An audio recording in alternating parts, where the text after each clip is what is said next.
బలంగా నిలబడింది. అంటే గుండెల్లో ఎంత దమ్ము ఉండాలి, రక్తంలో ఎంత వేడి ఉండాలి మీలాంటి వాళ్ళు తట్టుకోవాలంటే. నాకు తెలిసిన సినిమాల నుంచి వచ్చినవాడిని, సినిమాలో డైలాగులు చెప్పను నేను. కుత్తుకలు కోసేస్తాం, మిడకాయలు కోసేస్తాం అంటే కోయడానికి మేమేమన్నా చొక్కా ఇప్పి చూపిస్తామా?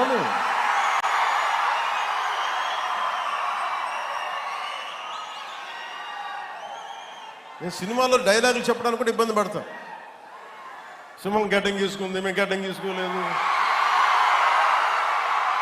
ఈ సరదాగా ఉంటాయి మిమ్మల్ని చీరప్ చేయడానికో సరదాగా చేయడానికి.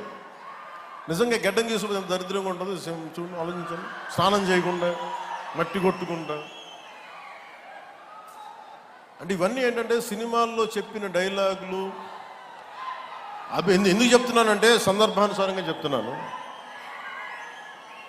ఖచ్చితంగా మీరు అద్భుతమైన పాలన చేసి కనుక ఉండుంటే మీరు 11 సీట్లకు వచ్చేవాళ్ళు కాదు. మీరు అంటే ఇది రెలవెంట్ కాబట్టి చెప్తున్నా.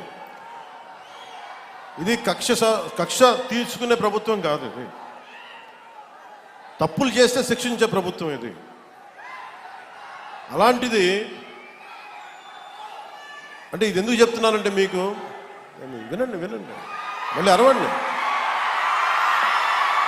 మీ ఉత్సాహాన్ని కాదనలేదు, మీరు వినండి.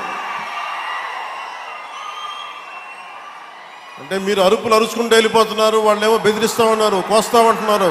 మళ్ళీ మీ ఎర్ర జెండా శక్తి తెలియదు వాళ్ళకి. మీ గుండెల్లో ఉన్న ఆ వేడి రక్తం గురించి తెలియదు వాళ్ళకి. అంటే కడుపు కాలి ఉన్నవాడికి కష్టపడి పనిచేద్దాం అనుకున్నా మళ్ళీ తిరిగి కోపం తెప్పించుకోండి. పని చేసుకుని తల ఉంచుకొని పని చేసుకుంటూ వెళ్ళిపోతున్నాం. నిజంగా 11 సీట్లు వచ్చిన ఆ పార్టీగా మేము గౌరవిస్తున్నాం. ఈ ప్రభుత్వం గౌరవ ముఖ్యమంత్రి శ్రీ నారా చంద్రబాబు నాయుడు గారి నాయకత్వంలో ఉన్న ఎన్డీఏ కూటమి నడుపుతున్న ఈ ప్రభుత్వంలో తప్పులుంటే ఖచ్చితంగా చెప్పండి. ఖచ్చితంగా చెప్తే మేము సరిదిద్దుకుంటాం, లేదా వివరణ ఇస్తాం. అంతేగాని మేము కుత్తుకులు కోసేస్తాం, రంపాలు తెస్తాం, రంపాలు పెట్టి కుత్తుకులు కోస్తామంటే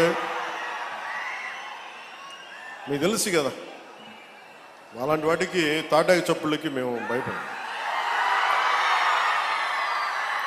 సో జల్ జీవన్ మిషన్కి 2019 నుంచి 2024కి నరేంద్ర మోదీ గారి ఆధ్వర్యంలో నాయకత్వంలో ఉన్న కేంద్ర ప్రభుత్వం మన రాష్ట్రానికి 26,000 కోట్ల రూపాయలు శాంక్షన్ చేసింది, మనకి ఖర్చు పెట్టమని. మీరు ఊహించండి ఎంత ఖర్చు పెట్టారో వీళ్ళు. 26,000 కోట్లు మొత్తం ఇస్తామంటే దానికి మ్యాచింగ్ గ్రాంట్ ఇవ్వకపోవడం వల్ల 4,000 కోట్ల రూపాయలు ఖర్చు చేయగలిగారు. ఆ 4,000 కోట్ల రూపాయలు పోయి కనీసం కొన్ని ఊళ్ళకి దాహం తీర్చారా అంటే అది కూడా తీయలే. ఆ 4,000 కోట్లకి పైపులు వేసుకున్నారు, అంతే. పైపులు వేసారు.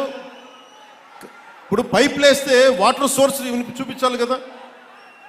ఎక్కడి నుంచి నీళ్లు పట్టుకొస్తున్నావు, చెరువు నుంచా, కుంట నుంచా, ఎక్కడి నుంచి పట్టుకొస్తున్నావు అంటే అవి కూడా చేయలే. పైపులు వేసి కూర్చోబెట్టారు. ఎప్పుడు మనకి ఉపరితలం నుంచి మన సర్ఫేస్ వాటర్ ఎప్పుడు వస్తుందని. దీనివల్ల ఆ 4,000 కోట్లు కూడా చాలా వరకు వృధా అయిపోయింది. ఈ రోజున జేజేఎం మిషన్ ఆగిపోతుంది. ఈరోజు మనం కూటమి ప్రభుత్వం ఎందుకు ఇంత బలంగా ఉన్నామంటే అంటే మీరు మా మీద పెట్టిన నమ్మకానికి అన్నదమ్ములు, ఆడపడుచులు, యువత, పెద్దలు, పిన్నలు, రైతాంగం, మధ్యతరగతి అందరూ నమ్మి ఓటేస్తే జల్ జీవన్ మిషన్ పథకాన్ని మేము ఆపేస్తున్నాం అని కేంద్ర ప్రభుత్వం చెప్పారు. మాకు కంటిన్యూ చేయాలని లేదు మాకు.